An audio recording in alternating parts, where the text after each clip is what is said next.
A Advocacia Geral da União vai recorrer da decisão da Justiça Federal que suspendeu o aumento de impostos dos combustíveis em todo o Brasil.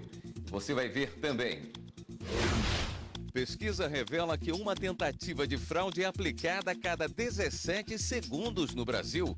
São mais de 150 mil tentativas de golpe por mês. Conselho Superior do Ministério Público Federal aprova orçamento do MPF para 2018 com R$1.650.000 para a Força-Tarefa da Lava Jato de Curitiba. Tribunal de Justiça do Rio de Janeiro nega pedido do ex-deputado Eduardo Cunha para suspender a venda do livro Diário da Cadeia.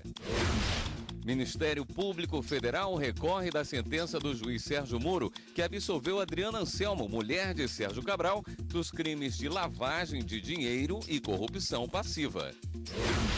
Polícia Federal prende 27 pessoas em flagrante e 3 preventivamente em operação para desarticular rede de exploração sexual infantil. Essas e outras notícias agora, no Jornal da Justiça.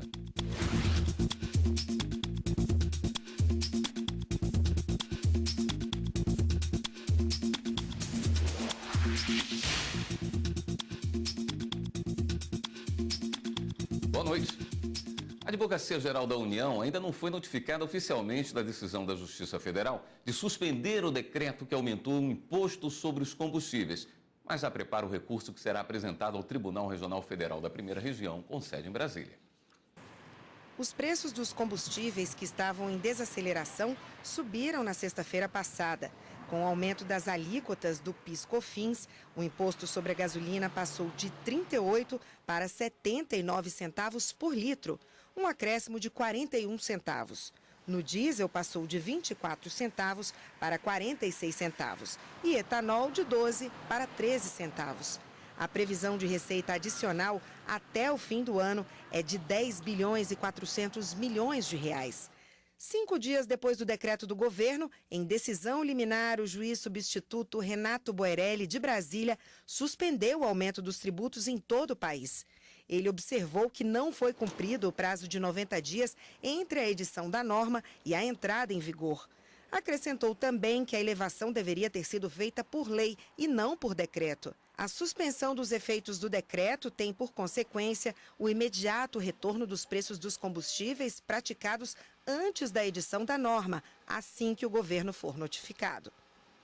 O Tribunal de Justiça do Rio de Janeiro negou por unanimidade o pedido do ex-deputado Eduardo Cunha, que pretendia impedir a venda do livro Diário da Cadeia com trechos da obra inédita Impeachment. O autor, Ricardo Lízias, assinou a obra com o pseudônimo Eduardo Cunha e o ex-presidente da Câmara afirmou que o livro maculava sua honra. Os desembargadores do Tribunal de Justiça entenderam que o livro é uma obra literária de ficção que usa a política brasileira como pano de fundo e que o autor não se manteve anônimo e só utilizou um pseudônimo em uma obra ficcional. Cerca de 350 agentes da Polícia Federal cumpriram nesta terça-feira 3 mandados de prisão preventiva, 2 de condução coercitiva e 71 de busca e apreensão em 51 municípios de 14 estados para desarticular uma rede de exploração sexual de crianças e compartilhamento de pornografia infantil na internet.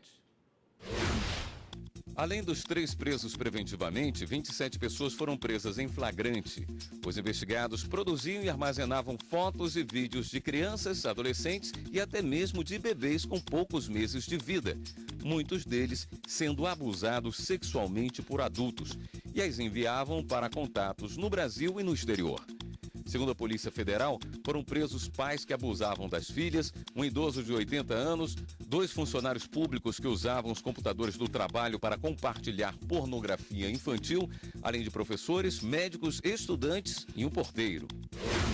O Ministério Público Federal entrou com recurso contra a sentença do juiz Sérgio Moro, que absolveu Adriana Anselmo, mulher do ex-governador do Rio de Janeiro, Sérgio Cabral, em um processo da Operação Lava Jato. O recurso deve ser encaminhado para o Tribunal Regional Federal da 4ª Região, em Porto Alegre. Ela foi absolvida dos crimes de corrupção passiva e lavagem de dinheiro na ação que apurou o pagamento de vantagem devida a Sérgio Cabral e mais 4 pessoas após contrato da Petrobras com as empresas Andrade Gutierrez, Odebrecht e Queiroz Galvão. O MPF também recorreu para aumentar a pena aplicada pelo juiz contra Sérgio Cabral, Wilson Carvalho, que foi secretário do governo do Rio de Janeiro, e Carlos Miranda, sócio do ex-governador. A Procuradoria-Geral da República pediu a transferência do processo penal instaurado na Espanha contra Ricardo Teixeira para o Brasil. A Procuradoria quer ter acesso às provas da investigação espanhola que apura ocultação de valores obtidos ilicitamente pelo ex-presidente da CBF. Ele é acusado no país europeu de desvio de dinheiro dos jogos da seleção brasileira e teve uma ordem de prisão emitida na Espanha. A presidente do Superior Tribunal de Justiça, ministra Laurita Vaz, negou o pedido de liberdade a um homem acusado de assassinar o segurança de uma boate em Campo Grande, em Mato Grosso do Sul. O crime aconteceu em 2011, depois de ter sido retirado do local por estar embriagado e importunando os clientes. O acusado estava em liberdade provisória, mas por ter descumprido uma medida imposta em junho desse ano, foi determinada a prisão preventiva. A defesa argumentou que apenas uma advertência ou outras medidas cautelares já seriam suficientes. No entanto, no STJ, a presidente ministra Laurita Vaz também negou o pedido que já havia sido recusado no Tribunal de Justiça do Mato Grosso do Sul. Segundo a ministra, não há constatação de ilegalidade que justifique caráter de urgência na análise. Explicou também que outros tribunais já pacificaram o entendimento de que não cabe habeas corpus contra liminar já negada pelo tribunal de origem. O exame do mérito será analisado pelo colegiado após o recesso forense. O orçamento de 2018 para a Força Tarefa da Operação Lava Jato em Curitiba foi aprovado nesta tarde em reunião do Conselho Superior do Ministério Público Federal. O valor é de R$ 1.650.000. A subprocuradora Raquel Dodge, aprovada no Senado para assumir a Procuradoria-Geral da República em 18 de setembro, havia enviado 40 perguntas sobre a proposta orçamentária. Um dos questionamentos foi o porquê da suposta redução do orçamento. Mas o procurador Rodrigo Janot adiantou que o orçamento estava garantido e maior do que o deste ano. Durante a reunião do Conselho também foi debatido o reajuste de 16,38% para os procuradores a ser incluído na proposta orçamentária de 2018. O custo estimado é de R$ 116 milhões. E você vai ver no próximo bloco do Jornal da Justiça. Pesquisa revela que uma tentativa de fraude é aplicada a cada 17 segundos no Brasil. São mais de 150 mil tentativas de golpes por mês. A gente volta já já.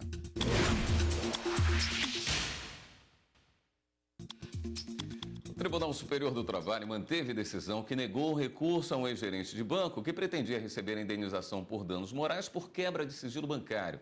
Na reclamação trabalhista, o profissional afirmou que o gerente-geral da agência vigiava a movimentação da conta bancária dele e de outros empregados. Quem tem os detalhes é o repórter Anderson Conrado. Anderson, boa noite. Boa noite, William. Boa noite a todos. Em primeira e segunda instâncias, o pedido de indenização por dano moral foi negado com base na Lei 9.613, que ficou conhecida como Lei da Lavagem de Dinheiro e que autoriza esse tipo de monitoramento. Aqui no TST houve divergência entre os ministros da terceira turma. O relator do caso, ministro Alexandre Agra Belmonte, entendeu que o banco não apresentou justificativa legal para o monitoramento da conta do empregado. Já o ministro Maurício Godinho Delgado ressaltou que nos casos em que a quebra de sigilo não se dá de maneira isolada, não há ato ilícito. Por maioria de votos, ficou mantida a decisão que absolveu o banco de pagar indenização por dano moral ao empregado. Ainda cabe recurso. William. Obrigado, Anderson. O Ministério Público Federal em Pernambuco consegue na Justiça o direito de inspecionar dependências da Delegacia da Polícia Federal na cidade de Caruaru. A decisão assegura ao MPF o exercício do controle externo da atividade policial estabelecido na Constituição Federal. Uma vez por semestre é permitido ao Ministério Público Federal realizar inspeções em delegacias da Polícia Federal, conforme prevê uma resolução do Conselho Nacional do Ministério Público. Mas no ano passado, em novembro, uma delegacia da Polícia Federal em Caruaru proibiu o acesso de procuradores da República em determinados setores do prédio. Na ocasião, a Polícia Federal alegou que havia informações sigilosas que não poderiam ser compartilhadas com o MPF. O órgão entrou na justiça com mandado de segurança porque queria saber questões relacionadas ao quadro de servidores. Por exemplo, a quantidade de agentes por turno. Ao analisar o caso, a justiça entendeu que os dados solicitados não são secretos, mas têm impacto nas atividades de investigação do Ministério Público Federal. Por isso, decidiu que o órgão tem direito a fazer a inspeção. Uma tentativa de fraude é aplicada a cada 17 segundos no Brasil. É o que mostra uma pesquisa divulgada pela Serasa Experian nesta terça-feira. De janeiro a maio deste ano, cerca de 782.200 tentativas de fraude foram registradas no país. Isto significa que um golpista age a cada 16,8 segundos. E eles estão cada vez mais atuantes. As tentativas cresceram 12,3% nos 5 primeiros meses em relação ao mesmo período do ano passado. Os dados da Serasa Experian mostram que o varejo é o quarto setor mais afetado e responde por 6% das tentativas de fraude. Em terceiro lugar, vem os bancos e financeiras, quase 24%. Em segundo, o setor de serviços, com 29,8%. E em primeiro lugar está a telefonia, 38,6%. Os criminosos usam dados dos consumidores para abrir contas de celulares ou comprar aparelhos e assim ter um comprovante de residência. Com ele, abrem contas em bancos para pegar talões de cheque, fazer empréstimos e pedir cartão de crédito. Para falar mais sobre o assunto, eu recebo o presidente do Sindicato dos Policiais Federais no Distrito Federal, Flávio Werneck. Doutor Werneck, obrigado por estar aqui no Jornal da Justiça. Nós estamos falando de tentativas de golpe. A tentativa já configura um crime?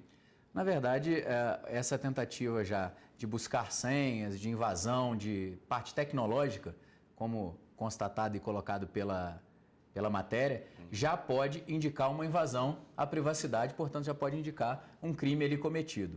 O que nós temos que ver, e que mostrou bem a matéria, é que essa evolução desses índices estatísticos, eles se dão na parte mais tecnológica. Você vê que esse 171 antigo, aquele antigo golpe do bilhete premiado, por exemplo... Que se dava no corpo a corpo, na batida na porta de casa... Você pegava ali em frente à Caixa Econômica Federal, uma pessoa despreparada e etc. Ele demandava um tipo de investigação. Agora você demanda um outro tipo de investigação e um outro tipo de aparato policial, que é um aparato mais tecnológico, um policial treinado, bacharel em tecnologia da informação, bacharel em computação, informática, que possa buscar e auxiliar melhor esse tipo de investigação. Os que chegam pelo celular, pela internet, têm uma maior dificuldade para se solucionar? A dicotomia, porque nós temos hoje uma metodologia investigativa muito arcaica. Hoje a nossa metodologia investigativa policial é muito burocrática. Então o que acontece? Isso conflita com a rapidez e a evolução da tecnologia. Você vê que foram apresentados dados aí de parte de telefonia, computação, senha de cartão de crédito, isso tudo girando em torno da evolução da sociedade. E nós evoluímos, a sociedade evoluiu, mas a nossa metodologia investigativa, a nossa metodologia de segurança pública ainda continua lá com Dom João VI.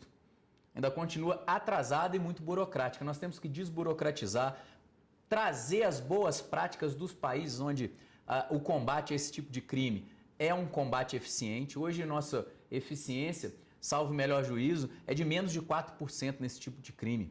Ou seja, se a pessoa não for pega, como for pego aí o pessoal da pedofilia, em flagrante, a pessoa tem mais de 90% de chance de não cumprir pena. Isso causa impunidade, né? Então, isso acaba dando uma sensação muito ruim, tanto para a população quanto para as pessoas que estão cometendo, dá um aceno de que dificilmente eles vão ser pegos. De onde vêm os bons exemplos? Nós temos bons exemplos na Europa continental, que é um modelo de Portugal, um modelo alemão, que são modelos muito bons. Nós temos os Estados Unidos e Canadá, a própria Inglaterra com um modelo anglo-saxão. Nós temos um modelo misto, que é um modelo chileno, que vem num combate à criminalidade de maneira ampla, muito eficiente. E nós precisamos dar esse combate de forma mais incisiva, né? Nós temos, quando eu falo em eficiência no combate, nós estamos falando de prevenção, nós estamos falando de investigação, a parte processual penal e depois a execução penal. William Brereton, que foi o responsável pela virada na segurança pública de Los Angeles e Nova York, costumava dizer e diz muito que a segurança pública ela é adaptável. Então, em ambientes de ampla impunidade, até pessoas que não cometeriam pequenos delitos passam a cometê-lo. Ele dá o exemplo do caminhão, à época, na década de 80, que virava em Nova York. Ninguém estava preocupado em ajudar o motorista que poderia estar ferido. O pessoal ia e furtava a carga. É um crime. Isso é a cara do Brasil, da segurança pública brasileira hoje. E ainda no Brasil ainda se cria mais uma desculpa. Fala, não, a carga é segurada, ninguém vai ter prejuízo. É lógico que tem prejuízo. O seguro cada vez é mais elevado e quem paga a conta somos todos nós. É quase que a situação faz o ladrão, né? Doutor Werneck, vou pedir para o senhor continuar com a gente na bancada. Nós vamos para um rápido intervalo, voltamos já. E você vai ver também no Jornal da Justiça. Justiça determina volta de obra de Aleijadinho encontrada com colecionador em São Paulo, a igreja em Ouro Preto. A gente volta em instantes. Continua comigo aqui na bancada do Jornal da Justiça, o presidente dos Sindicatos Policiais Federais do Distrito Federal, Flávio Werneck. Estamos falando sobre fraudes, golpes virtuais. Doutor Flávio, existem alguns golpes que precisam, digamos, de uma certa participação da vítima, um certo interesse em participar do golpe, quando ela vê que ali ela pode ter algum tipo de vantagem também. Eu imagino que haja, então, nesses números que nós apresentamos, já uma subnotificação, que eu imagino que as pessoas que caem nesse tipo de golpe nem sempre têm interesse em procurar solucioná-lo ou procurar denunciá-lo, não é? Na verdade, esse seria aquele crime 171 padrão, né? Que seria o caso que nós citamos aqui do bilhete premiado. Muitas das vezes as pessoas nem procuram as polícias para notificar esse tipo de crime, porque elas estavam tirando proveito ou supostamente iriam tirar proveito. Embora não faça nenhuma diferença pelo lado jurídico. Não, juridicamente e na parte de investigação também não faz diferença nenhuma. E nós observamos também nesse tipo de crime a dificuldade da pessoa relatar ao investigador aquilo que realmente aconteceu. Porque ela acaba ficando numa posição de que ela era vítima, mas ela também estava querendo levar vantagem. Então ela fica numa dificuldade de relatar ao investigador o que realmente aconteceu naquela cena do crime, quando ela acabou sendo enganada ali. Gerou um certo constrangimento, né? Um certo constrangimento. Quando não há interesse em ter alguma vantagem financeira, ainda assim se trata do mesmo tipo de crime? Por exemplo, o hacker que entra no seu computador para colocar um vírus, para fazer uma brincadeira, para entrar num site de um órgão e impedir o bom funcionamento daquele órgão, ainda assim configura o mesmo tipo de crime? Configura o crime também, crime específico da área de tecnologia da informação. Então nós temos aí também uma tipificação diferenciada. É um tipo de crime, prejudica, muitas das vezes esse tipo de vírus que é colocado em celulares e computadores é para capturar suas senhas.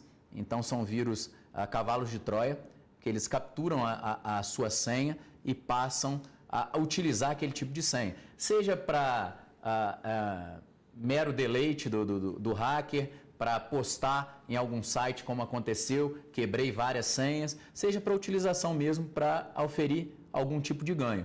Aí seriam os cartões de crédito, suas senhas bancárias, etc. Mas de qualquer forma, todos eles são crimes. Você está ali quebrando senhas e entrando na parte pessoal da vítima, no caso. Muitos golpes no Brasil são originados dentro de presídios, como por exemplo falso sequestro, talvez seja um dos mais comuns. Sim. Estamos longe de conseguir bloquear esse tipo de crime que se originam de celulares dentro de presídios brasileiros? Isso é uma situação quase 100% brasileira, né? A gente vê pouco esse tipo de situação sendo relatada em países onde a execução penal ela é feita de maneira mais firme. O que nós temos é uma situação da execução penal propriamente dita muito dificultada no Brasil. Nós temos presídios muito cheios, nós temos as pessoas que trabalham com a execução penal, os agentes penitenciários muitas das vezes mal remunerados, e aí nós temos também uma dificuldade de vistoria. Existe no Brasil uma dificuldade de entendimento de quem está indo visitar o preso, ele ter restrições. Ele está visitando uma pessoa que está cumprindo pena. E no Brasil isso é de difícil interpretação. Então, muitas das vezes se deixa a pessoa passar com comida, visitas íntimas e vários outros direitos que acabam deixando essa segurança dos estabelecimentos prisionais mais frágil. Então, nós teríamos que ter um controle maior, uma segurança pública na execução penal mais eficiente. O problema, e o que eu acho interessante, nós queremos colocar bloqueadores de celular nos presídios, mas o problema não é esse. O problema é a entrada dos celulares no presídio. Nós temos que evitar que os celulares entrem nos presídios. Esse é o maior problema. Então nós queremos tapar o sol com a peneira, colocar bloqueadores de celular para que as pessoas não consigam utilizar o celular dentro do presídio, quando o problema é anterior, é na vistoria. E nós temos que ter condições, tecnologia e padronização dos agentes penitenciários para que evite ao máximo a entrada desse tipo de material. E também entram armas, entram drogas, esse tipo de situação acabou sendo banal e normal dentro dos presídios brasileiros e não pode acontecer. Se a gente fosse falar de presídios brasileiros, precisaríamos de mais alguns jornais, né? Com certeza. Doutor Werneck, muito obrigado por estar aqui no Jornal da Justiça e seus esclarecimentos com a gente. Eu que agradeço, William, é um prazer estar aqui, estamos à disposição quando precisar bater mais um bate-papo. Muito obrigado. O Tribunal de Justiça de Minas Gerais determina a volta de escultura do século XVIII para uma igreja em Ouro Preto. A obra de Aleijadinho foi encontrada com um colecionador em São Paulo. Busto de São Boaventura, uma escultura em cedro do século XVIII. A Justiça determinou que ela volte ao lugar de origem, a Igreja São Francisco de Assis, em Ouro Preto, Minas Gerais. Toda a igreja é obra de Aleijadinho, do projeto aos ornamentos, inclusive o busto de São Boaventura, encontrado com um colecionador do interior de São Paulo. O Tribunal de Justiça de Minas Gerais determinou a reintegração da escultura ao acervo da igreja, numa ação movida pelo Ministério Público do Estado. E declarou que o busto pertence ao patrimônio histórico de Ouro Preto. Esta é uma obra sacra do Barroco, estilo de arte que teve o auge no Brasil entre os séculos XVIII e XIX. Esse interesse pelo Barroco, ele vem justamente desse processo, né, de constituição de um patrimônio histórico e artístico nacional, né, que teve muita influência, principalmente a partir do modernismo, né, no final do século XIX e início do século XX, e que, de certa forma, não é encontrado em ermidas, capelas ou igrejas, né, em condições, às vezes, ou muitas vezes, né, precárias, né, e o que acaba acontecendo é que essas peças elas acabam sendo, digamos assim, vendidas, às vezes por terceiros, né, e vão parar nesse mercado, né, que esse mercado informal aí de venda de obras de arte, né. A Constituição brasileira resguarda o patrimônio cultural brasileiro de natureza material e imaterial, entre eles obras, objetos, documentos, edificações, além de conjuntos urbanos e sítios de valor histórico, paisagístico e artístico. A Constituição é regulamentada por um conjunto de normas, entre elas o Decreto-Lei nº 25, de 1937, que protege o patrimônio por meio do tombamento. Ele pode ser dos bens da União, estados e municípios ou de particulares. Antes de comprar uma obra antiga, o cidadão deve tomar alguns cuidados. Ele tem que ficar bastante atento junto ao vendedor para saber se esse bem é de propriedade privada, está disponível para venda, porque muitas das vezes esses bens móveis ou até imóveis são da União, dos estados, dos municípios ou do Distrito Federal. Em segundo lugar, se ele estiver disponível no mercado por um particular, verificar com o vendedor se ele é tombado ou não, ou seja, se ele está inscrito em livro de tombamento ou não. O furto e a receptação de obras tombadas são tratados como crime qualificado, ou seja, mais grave do que já é. Existem crimes aí tanto para uma conduta quanto para outra, e ele é qualificado porque o STJ entendeu que os bens tombados são equiparados a bens públicos, sejam de propriedade privada ou de propriedade de ente público. Então, existe aí uma criminalização dessa conduta. O Brasil tem uma legislação severa para coibir a circulação indevida de patrimônio que deva estar dentro dos conjuntos arquitetônicos, urbanísticos e de comunidades que pertencem, segundo a Constituição Federal, ao patrimônio histórico dos brasileiros.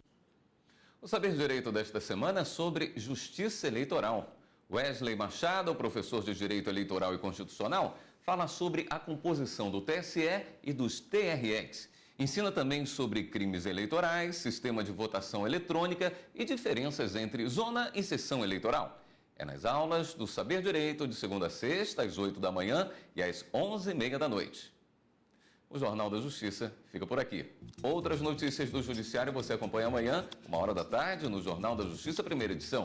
Uma boa noite para você e continue aqui na TV Justiça.